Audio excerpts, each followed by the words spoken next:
चलेंगे बिस्मिल्लाहिर्रहमानिर्रहीम। So student second year mathematics में एक्सरसाइज 8.4 पे बात चल रही है और स्टूडेंट आज 8.4 का हमारा लास्ट सेशन है स्टूडेंट्स। उसका रीजन ये है बच्चों कि 2-3 सवाल और करा के हमारे पास पेपर के क्वेश्चंस जो है वो कंप्लीट हो जाएंगे।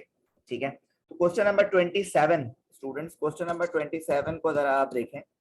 लिखा हुआ फाइंड के, इस जैसा मैं पहले भी सवाल करा चुका हूँ। के फाइंड करना है और एक लाइन की इक्वेशन दी हुई है आपको, ये वाली ये लाइन की इक्वेशन है 2√2x - 3y = k touches the hyperbola, और एक हाइपरबोला की इक्वेशन दी। ठीक है, तो वही चीज है स्टूडेंट्स, पहले भी आपको करा चुका हूं उस तरह का कि भाई ये x एक्सिस है और ये y एक्सिस। ठीक है, ये एक हाइपरबोला है, ये एक हाइपरबोला है। कह रहे हैं इफ हाइपरबोला तो ये एक लाइन टच कर रही है भाई। ठीक है, और इस लाइन की इक्वेशन ये है। तो आपको कह रहे हैं आप k की वैल्यू को फाइंड करें, तो आपने कहा भाई अभी कर देंगे, इस पे कौन सी वाली बात। तो बेटा आपने इसको लिखा 2√2x - 3y = k, ये आपकी इक्वेशन नंबर 1। उसके बाद 16x² - 36y² = 576, ये आपकी इक्वेशन नंबर 2। अब स्टूडेंट लाइन की जो इक्वेशन दी जाती है उसमें से आपको या तो x निकालना होता है या तो y निकालना होता है। तो जो आसानी से निकल जाए वो निकाल लें और इक्वेशन नंबर 2 में क्या कर दें, पुट कर साइड। तो स्टूडेंट देखें, मैं यहाँ पे ले रहा हूँ फ्रॉम इक्वेशन 1, x निकाल लेता हूँ मैं फ्रॉम इक्वेशन 1। तो बेटा जी इक्वेशन 1 है 2√2x - 3y = k। ठीक है, उसके बाद आ जाए माइनस की वैल्यू को उधर भेजें, 2√2x = 3y + k, माइनस का 3y उधर जाके प्लस का y हो गया बेटा। ठीक है, और x निकालना है यहाँ से, तो x = 3y + k divided by 2√2, ये आ गई स्टूडेंट आपके पास x की वैल्यू। और इस x की वैल्यू को स्टूडेंट्स आप पुट करा देंगे इक्वेशन 2 में। तो बेटा आपने लिखा put x = 3y + k divided by 2√2 in equation 2, in equation 2 सही। अच्छा, अब क्या करा स्टूडेंट्स, अब आप पुट करते हैं और क्या करें सर। तो यहाँ पे आपने देखा, अच्छा इक्वेशन क्या थी हाइपरबोला की, पहले वो लिख दो 16x² - 36y² = 576। तो बेटा इधर x की जगह पुट करोगे ना, तो 16 और ये आपने इस तरह का स्क्वायर बनाया और यहाँ पे वैल्यू रखी, वैल्यू है 3y + k डिवाइडेड बाय 2√2। ठीक है, और ये रहा भाई माइनस का 36y² = 576।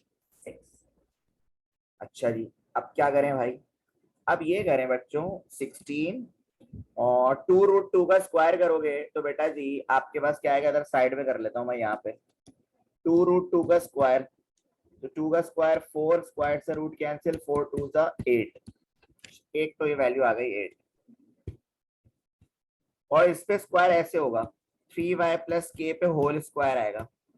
तो बेटा जी ऊपर खुलेगा फॉर्मूला, क्या खुलेगा, फॉर्मूला a + b का होल स्क्वायर का फॉर्मूला खोलेंगे आप, जो कि मैं भी खोल देता हूँ, लेकिन इसको 8 1 8 8 2 16 में कर देता हूँ।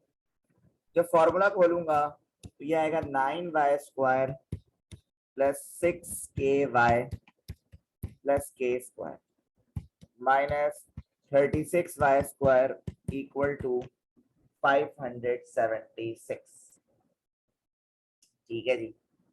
अच्छा जी, उसके बाद क्या करें भाई, अब इसको मजीद सिंप्लीफाई करेंगे, 2 को इससे मल्टीप्लाई करेंगे तो ये हो जाएगा 2 9 18y² + 12ky + 2k² minus 36y² और उसको अंदर बुला लें तो -576 = 0।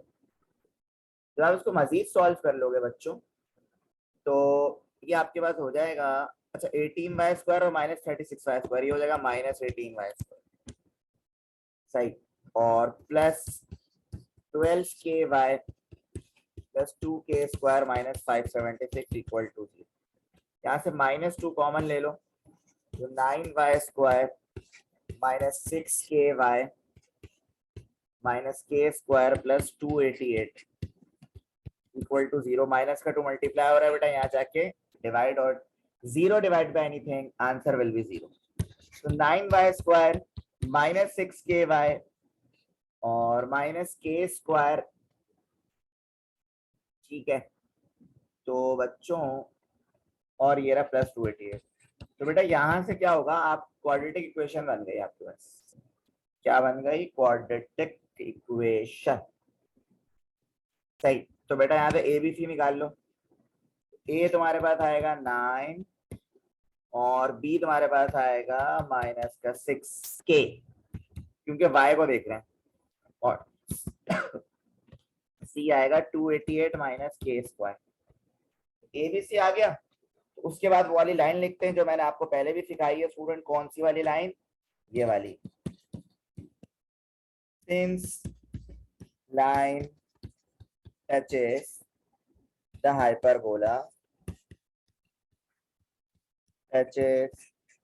hyperbola, then b square minus 4ac equal to 0। ठीक है जी। तो बेटा जी ये हो जाएगा, स्क्वायर इस तरह लिखोगे इक्वल टू 0। तो 36k square minus 36 into 288 minus k square equal to 0। मजीद सॉल्व कर लो, 36 कॉमन ले लो, यहाँ आ जाएगा k square minus 288 minus minus plus k square equal to 0। ठीक है। तो ये हो जाएगा k square plus k square 2k square, 36 multiply हो रहा है, यहाँ जाके 0 हो जाएगा। यहाँ पे बचेगा 2k square minus 288 equal to 0। तो माइनस के 28 को बेटा उधर भेज दो, ये हो जाएगा 288। ठीक है। और 2 को डिवाइड में भेज दो, 288 डिवाइड बाय 2। तो बेटा k square equal to plus minus under root 144। तो बेटा फाइनल आंसर आ रहा है k equal to plus minus 12। सही है स्टूडेंट्स। तो ये आपका k का आंसर आ गया। चलिए सो स्टूडेंट अब हम करेंगे क्वेश्चन नंबर 30। और क्वेश्चन नंबर 30 में स्टूडेंट आपके पास लिखा हुआ है, show that eccentricities even and into of two conjugate hyperbola satisfy the relation। Students ये आपने प्रूव करना है, लेफ्ट हैंड साइड और राइट हैंड साइड लेकर आनी है भाई। दो आपको इसेंट्रिसिटीज जो है वो गिवन है, ठीक है, कॉन्जुगेट हाइपरबोला की। तो अभी आइए हम इसको प्रूव करते हैं बच्चों। तो आपने लिखा टू प्रूव, यानी जो आपने प्रूव करना है, to prove E1 square plus E2 square equal to E1 square E2 square. सही है। सबसे पहले तो बेटा एक चीज आपको पता है, इसेंट्रिसिटी की इक्वेशन। तो मैंने यहाँ पे लिखा equation and eccentricity of hyperbola of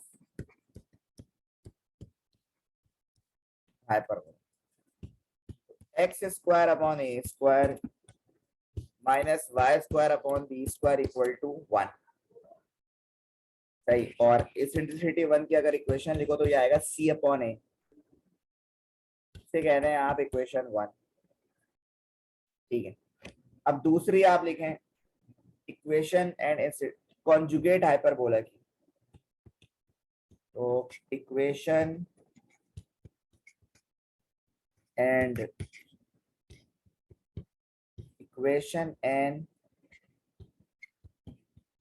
eccentricity of conjugate hyperbola. बेटा वो है y square upon B square minus x square upon A square equal to 1 और इसेंट्रिसिटी की इक्वेशन होगी c upon b, c upon b. तो आपने कहा यार अब लेंगे हम टेकिंग लेफ्ट हैंड साइड, और लेफ्ट हैंड साइड आपके पास है E1 square plus E2 square. तो E1 मतलब C अपॉन ए का होल स्क्वायर, E2 मतलब C अपॉन बी का होल स्क्वायर। जब इसको स्क्वायर खोलोगे ये हो जाएगा C स्क्वायर अपॉन ए square plus C square upon B square. इसको ना एलसीएम दे दो क्रॉस मल्टीप्लाई करके। तो जब एलसीएम दोगे ये होगा b square c square plus a square c square divided by a square b square. ठीक है, ऊपर से ले लो सी स्क्वायर कॉमन, तो बेटा आपके पास बचेगा ए स्क्वायर प्लस बी स्क्वायर और अपॉन में चल रहा है ए स्क्वायर बी स्क्वायर। ठीक है, अब स्टूडेंट्स देखिए मैं आपको जरा मैट्रिक क्लास में लेकर चलता हूँ।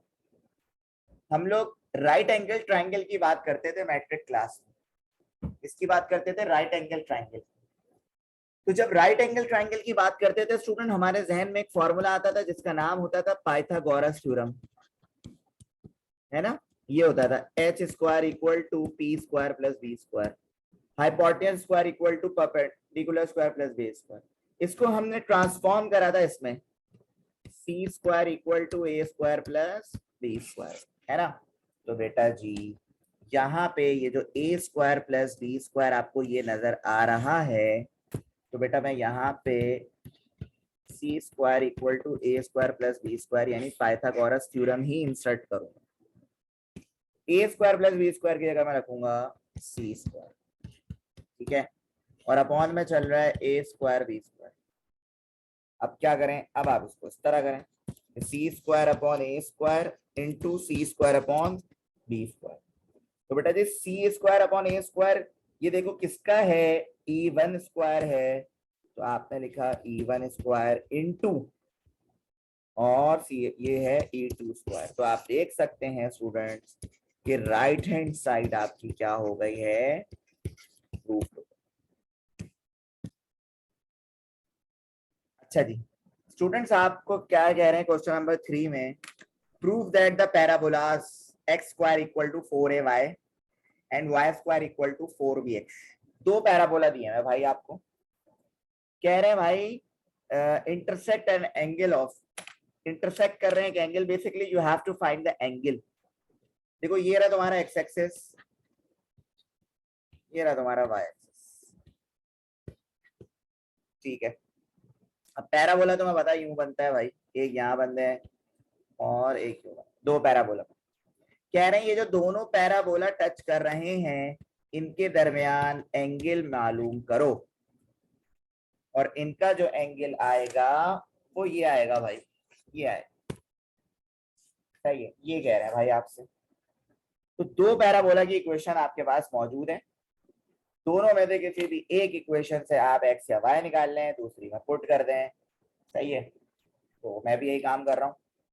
तो मैंने कहा भाई सबसे पहले एक इक्वेशन है x square equal to 4ay, equation 1। इसी तरह y square equal to 4bx equation, ठीक है।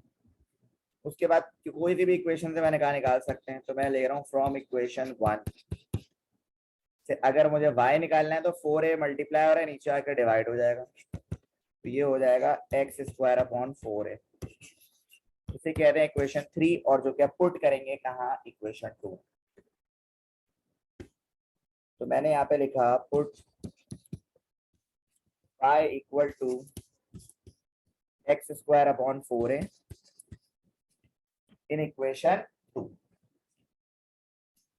बेटा ये हो जाएगा एक्स स्क्वायर अपॉन 4a का whole square equal to 4bx, है ना, इक्वेशन 2 में पुट कर दिया। जब आपने इक्वेशन 2 में पुट करा तो ये हो गया बेटा x4 और 4a का स्क्वायर होगा 16a square equal to 4bx, ठीक है। अब यहाँ पे क्या करोगे कि x को नीचे भेज दो, इन सारी वैल्यू को उधर भेज दो, तो ये होगा x4 upon x equal to 16, अच्छा एक चीज मैं देख लूं जरा, सही, जब आपने यहाँ पे पुट करा ये एक्स स्क्वायर अपॉन 4 है, ठीक है। तो ये हो जाएगा भाई आपके पास 16a² b, और साथ में यार 4 भी है, 4b भी है, क्योंकि 4 भी है साथ मल्टीप्लाई। सही है, तो ये होगा, ये x से एक पावर कैंसिल, तो ऊपर बचेगा एक्स क्यूब, और ये 16 4 का होगा 64a² b। सही। अब देखो क्यूब, यहाँ से x निकालना है यार हमें ना, पॉइंट ऑफ कांटेक्ट निकालना है पहले। तो x को गायब करने के लिए क्यूब हटाना होगा, क्यूबिक रूट लगाना पड़ेगा दोनों तरफ। क्यूबिक रूट का मतलब होता है 1/3, तो मल्टीप्लाई बाय 1/3 इधर भी लगाया, और मल्टीप्लाई बाय 1/3 हमने इधर भी लगाया, दोनों तरफ लगाया भाई क्यूबिक रूट। अब ये क्यूब्स कैंसिल हो गया, 3 से 3, तो यहाँ पे बच रहा है x, और यहाँ पे बचेगा 64। देखो 64 किसका क्यूब होता है, 4 का, तो तुमने लिखा 4 की पावर 3, फिर a लिखा 2 मल्टीप्लाई बाय 1/3, और b पे तो ऐसे ही आ गया, ये 3 मल्टीप्लाई बाय 1/3 कैंसिल, तो बेटा आपके पास x आ रहा है 4a 2/3 b 1/3, x आ गया। ठीक है, अब अगर y निकालना है, क्योंकि y तो ये था तुम्हारे पास, ये इधर x डालोगे तो y आएगा, तो बेटा जी आपने क्या करना है, x की वैल्यू को पुट करना है, पुट x इन इक्वेशन 3, और ये रही भाई y equal to x square था, तो 4a के ऊपर 2/3 b पावर 1/3 स्क्वायर अपॉन 4, तो बेटा ये बन जाएगा आपके पास सब कुछ, 4 का स्क्वायर होगा 16, ए हो जाएगा 2/3 को 2 से करोगे 4/3, ये हो जाएगा 2/3, और 4a का स्क्वायर ये हो जाएगा आपके पास, अच्छा 4a तो ऐसे ही रहेगा, 4 1 जा 4 4 जा 16, ये आ रहा है 4a, और ये देखो a के ऊपर पावर 1 है तो ऊपर जाके पावर माइनस होगी, तो बेटा 4/3 -1 करोगे तो ये आएगा a के ऊपर पावर 1/3, और b तो ऐसे ही रहेगा। x और y आ गए, यानी आपके पास पॉइंट ऑफ इंटरसेक्शन आ गए। मैं यहाँ पे लिख देता हूँ, point of intersection x and y, आगे आपके पास 4a 2/3 b 1/3, comma 4a 1/3 b 2/3। सही। अब आप क्या करोगे, इक्वेशन 1 इसको करोगे डिफरेंशिएट, क्योंकि यार एंगल निकालने के लिए तुम्हारे पास फॉर्मूला तुम्हें पता है, याद है शायद, ये नहीं है, चलो देख लो, बता देता हूँ दोबारा। ये देखो, ये एंगल निकालने का फॉर्मूला होता था tan theta equal to m1 minus m2 divided by 1 plus m1 m2, ये फॉर्मूला होता था एंगल निकालने के लिए, है ना। अब तुमने कहा सर m का मतलब है स्लोप, तो स्लोप के लिए तुम्हें चाहिए था डेरिवेटिव, स्लोप के लिए तुम्हें क्या चाहिए था सर, डेरिवेटिव चाहिए, अब डेरिवेटिव लेना होगा भाई आपको। तो आपने लिखा फ्रॉम इक्वेशन 1, इक्वेशन 1 है x square equal to 4ay, इसको जब आप डेरिवेटिव लोगे बेटा, इसका डेरिवेटिव आपके पास आएगा 2x equal to 4a dy/dx, और dy/dx की जगह लिखोगे m1, ठीक है। फिर 4a को नीचे भेज दो,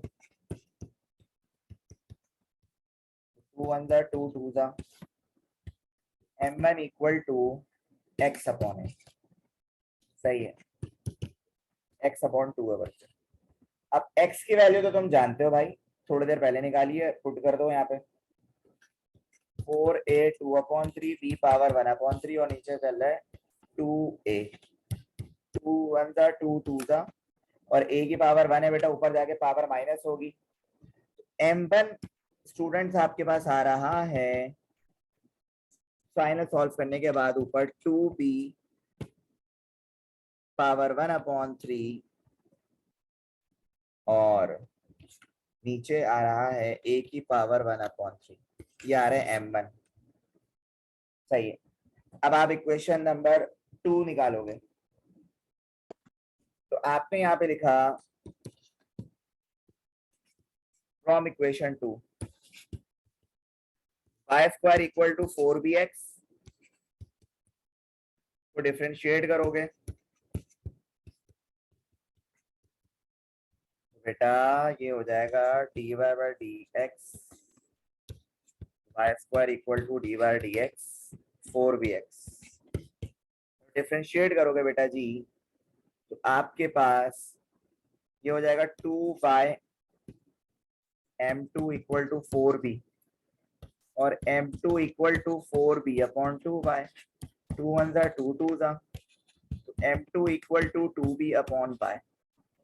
और y की वैल्यू आप लोग जानते हो, y की वैल्यू को पुट कर दोगे तो बेटा m2 equal to 2b divided by y की जगह स्टूडेंट्स आपने वैल्यू रखी 4a 1 अपॉन 3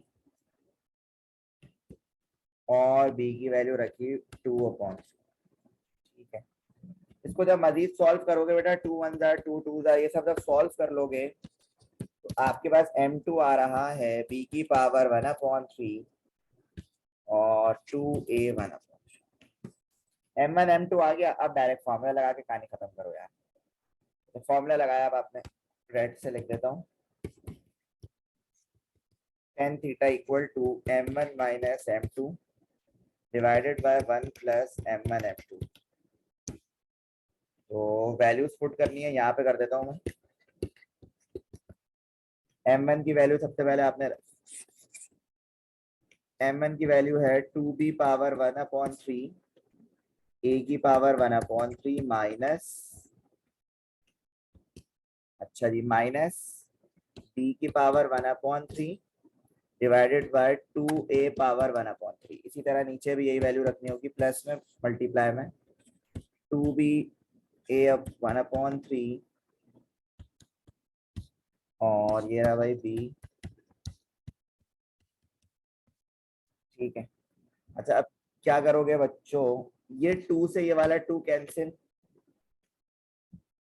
तो आपके पास आ रहा है tan थीटा इक्वल टू, अच्छा इसमें क्या करो भाई कॉमन ले लो। क्या कॉमन लोगे, इधर से तो आ रहा है 2 माइनस और यहाँ से आ रहा है 1/2 और फिर ये सब क्या बच रहा है, ये सब बच रहा है b की पावर 1/3 अपॉन a की पावर 1/3। ठीक है, ये सब कॉमन लिया तो ये बच रहा है।